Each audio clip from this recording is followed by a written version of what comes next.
The Holy Gospel according to Luke. Glory to you, O risen Christ. Now, as Jesus and his disciples went on their way, he entered a certain village where a woman named Martha welcomed him. She had a sister named Mary, who sat at Jesus' feet and listened to what he was saying. But Martha was distracted by her many tasks, so she came to him and asked, "Lord, do you not care that my sister has left me to do all the work by myself? Tell her then to help me." But the Lord answered her, "Martha, Martha, you are worried and distracted by many things, but few things are needed. Indeed, only one. Mary has chosen the better part, which will not be taken away from her." This is the good news. Praise to you, O risen Christ. Please be seated. Today's gospel finds us in a small village, in a small home, with two women who love Jesus deeply. Martha welcomes him in, and then the story pivots, not to action, but to attention. Mary sits at Jesus' feet and listens, and Martha is left to do the rest alone. Let's pause there because I think many of us know exactly how Martha feels. She's doing everything right. She's doing what hospitality demands, what culture expects, what her love for Jesus compels her to do. And still, Jesus didn't affirm her work in that moment necessarily. Instead, he lifts up her sister, who seems to be doing nothing, or so it appears. This story has been interpreted so many ways: a competition between action and contemplation, or a dichotomy between the busy and the prayerful. But today I want to invite you into another angle, one shaped by relationship, compassion, and the Spirit's quiet fire within us. Because this story is not really about who's right and who's wrong. It's about who's connected to Christ and to themselves. When I was a kid, I had a friend whose house was always spotless. That was totally foreign to me. I loved going over there. Her mom would be vacuuming, though, while you were still eating and fluffing up cushions, while you were talking and before you stood up. And one day I asked my friend, "Does your mom ever just sit with you?"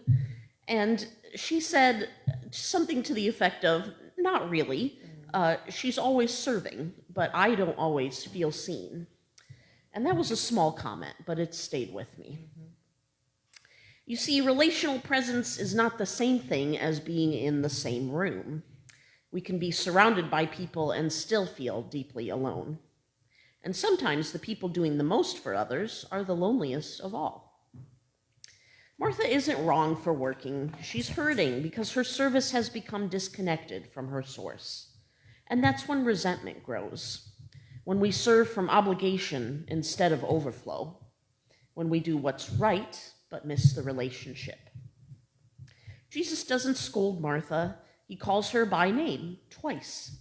"Martha, Martha, you are worried and distracted by many things, but only one thing is needed. One thing.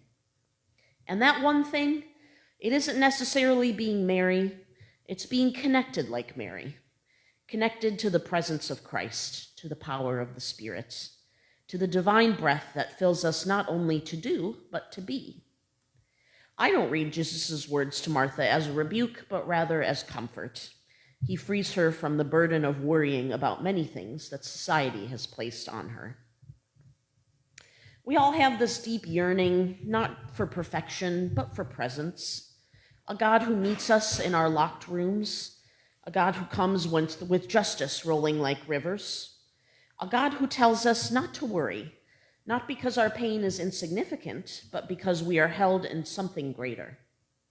Mary understands this. She sits in vulnerability. And that is an act of faith-rooted resistance. Because let's be honest, the world rewards Martha's efficiency, productivity, getting things done. But Jesus says that our identity is not in our output, but in our belovedness. Sometimes the Spirit's work is not grand and showy. Sometimes it's choosing to sit, choosing to breathe, choosing to be attentive to Christ, yes, but also to ourselves, to our neighbors, to the pain and the beauty all around us. This kind of awareness is spirit-powered, and it changes everything. One of my favorite things in the world is watching a child discover something for the first time. A dandelion, a puddle, their own reflection in the window. They are not useful in these moments. They are present, receptive, alive. What would it look like if our faith looked more like that? Not as a task list, not as a set of achievements, but as an act of receptive compassion. To sit at Jesus' feet, not because we're perfect, but because we need to be near, to be healed, to be loved, and then, yes, to go out and serve, but to serve rooted in love. Because service without relationship is empty, but service that flows from the Spirit is where resurrection happens. And so today, dear church, I want to say this. You are not defined by your distractions. You are not measured by your accomplishments. You are not loved more when you perform or strive or serve. You are loved because you belong. You are loved because Christ dwells in you. You are loved because the Spirit is moving, even in the quiet places of your heart. So whether you are a Martha today or a Mary or a little bit of both, know this: there is a place for you at the foot of Jesus. There is room for your grief, your questions, your gifts, your limits. And there is a Spirit within you who is whispering, only one thing is needed: stay close to me. As we leave this place today, may we become people who sit and people who serve, people who pray and people who break bread, people who tend to our neighbors with compassion and tend to our own spirits with grace. And in all of it, may we remember that the Spirit of the living God is within us and moving through us, restoring us to ourselves, to one another, and to the God of all peace. Amen.